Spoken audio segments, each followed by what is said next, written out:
आज के इस वीडियो में मैं बात करूंगा उन लोगों के संबंध में जिनको भविष्य में आवास मिलने जा रहा है, चाहे वो प्रधानमंत्री आवास हो, चाहे मुख्यमंत्री आवास हो, या विकलांग आवास योजना का आवास हो, या किसी भी अन्य प्रकार की आवास योजना का आवास हो। जिन लोगों को मिल चुका है उनकी बात नहीं करेंगे। सूचियां बनती रहती हैं और रजिस्ट्रेशन होते रहते हैं। कुछ बातें हैं जो मैं बताऊंगा आपको। अगर आपका रजिस्ट्रेशन हो गया, कभी कभी ये होता है कि आप पात्र होते हैं, लेकिन जो गांव पंचायत के सरपंच या प्रधान होते हैं, जो वहां के कर्मचारी होते हैं, वो बगैर पैसा लिए काम नहीं करते, या आपसे पहले ही वो तय कर लेंगे कि हमको इतना रुपए चाहिए। जब आप हाँ करेंगे तभी वो आपके आवास का रजिस्ट्रेशन करवाएंगे, अन्यथा नहीं करवाएंगे। तो यहाँ पे आपको परिस्थिति, आपके सामने विकट परिस्थिति खड़ी हो जाएगी कि आखिर हमें करना क्या है, हमें क्या करना चाहिए। तो मैं इतना ही कहूँगा, क्योंकि व्यवस्था बदलने में सैकड़ों साल लग सकते हैं, क्योंकि हर व्यक्ति की सोच यहाँ एक ही जैसी है, तो उसे बदला फिलहाल नहीं जा सकता इतनी जल्दी। और कोई ईमानदार व्यक्ति आ जाए, कुछ अच्छे भी लोग हैं, ऐसा नहीं है कि सारे लोग एक जैसे हैं, बहुत अच्छे लोग भी हैं जो पैसे नहीं भी लेते हैं और ईमानदारी से काम करते हैं अपना। लेकिन फिर आपके सामने संकट होगा कि आखिर हम पैसे के लिए हाँ करें या ना करें। तो हो सकता है अगर आपने ना कर दिया तो कोई न कोई कारण बता के, ऐसा कारण बता देंगे जो साबित करना मुश्किल हो जाएगा, आपको अपात्र घोषित कर देंगे और आपका रजिस्ट्रेशन नहीं करवाएंगे। तो ऐसे वक्त में यही होता है कि इस बात को मान लेना और फिर बात से मुकर जाना। आप पहले हाँ करिए, लेकिन शर्त के साथ हमारा रजिस्ट्रेशन हो जाएगा और प्रथम जियो टैग हो जाएगा। और प्रथम जियो टैग होने के बाद जब प्रथम किस्त आएगी तब हम आपको पैसा देंगे, अगर वो नहीं मान रहे हैं तो जियो टैग के लिए मैं पहले ये कहूँगा कि जियो टैग आप जो प्रथम जियो टैग होता है वो आवास के लाभार्थी का जैसे ही रजिस्ट्रेशन किया जाता है, रजिस्ट्रेशन में आधार कार्ड, बैंक का खाता, फोटो वगैरह लगती है। तो ये चीज़ें जब आपकी मांग ली जाएंगी तब आपका जो आवास साइट है उस पर रजिस्ट्रेशन कर दिया जाएगा।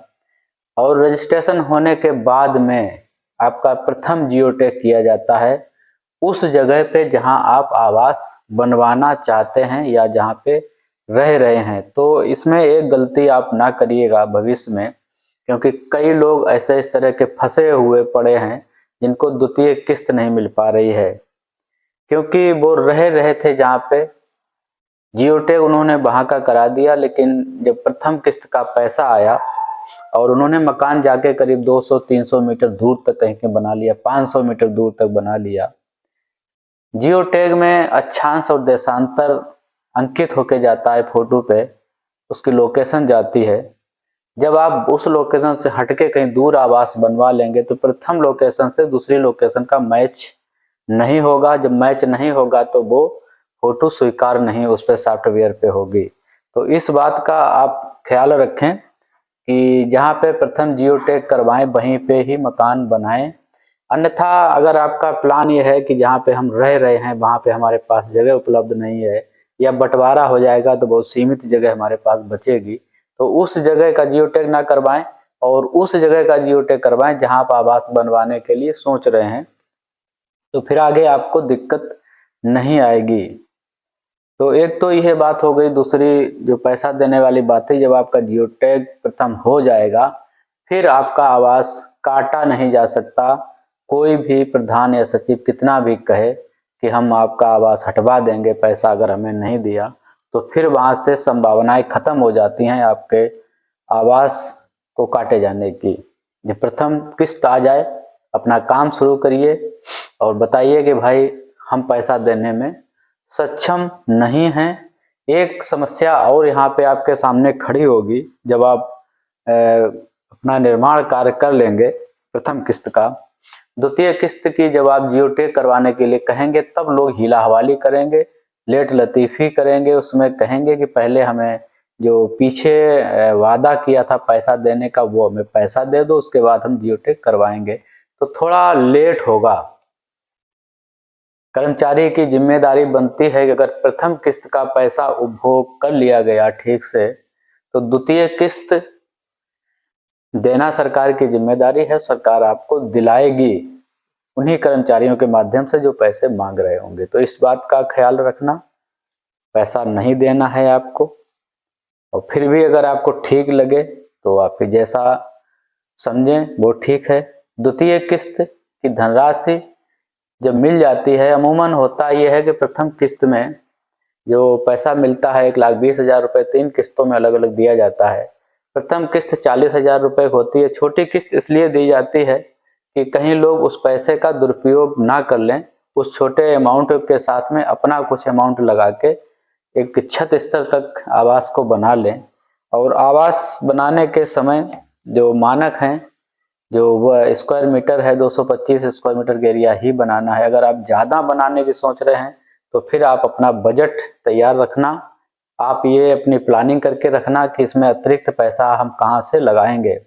अन्यथा आपने जैसे बड़ा नींव भर लिया, बड़ी जगह को घेर लिया, तो जो 40,000 रुपये आपके नींव भी नहीं भर पाएगी, आप वहीं पे अटक जाएंगे। अगर जैसे तैसे दूसरा किस्त आपने ले भी लिया विनती करके या जैसे भी, अगर मिल भी गया तो फिर वो 70,000 रुपये आपके दीवार उठाने में ही लग जाएंगे और छत आपकी नहीं पड़ पाएगी। और जब तक छत नहीं पड़ेगी तब तक आपको तृतीय किस्त का पैसा नहीं दिया जा सकता है। इतना आप ख्याल रखिएगा। और साथ ही साथ एक चीज़ और है, अगर मनरेगा में आपका जॉब कार्ड बना है तो उस जॉब कार्ड का रजिस्ट्रेशन के साथ ही जॉब कार्ड नंबर डाला जाता है। अगर नहीं जॉब कार्ड बना है तो वहाँ पे एक नया नंबर अलॉट कर दिया जाएगा। तो इसमें अब जो मनरेगा से मजदूरी का भुगतान होगा वो ABPS सिस्टम से होगा। ABPS माने आधार बेस्ड पेमेंट सिस्टम।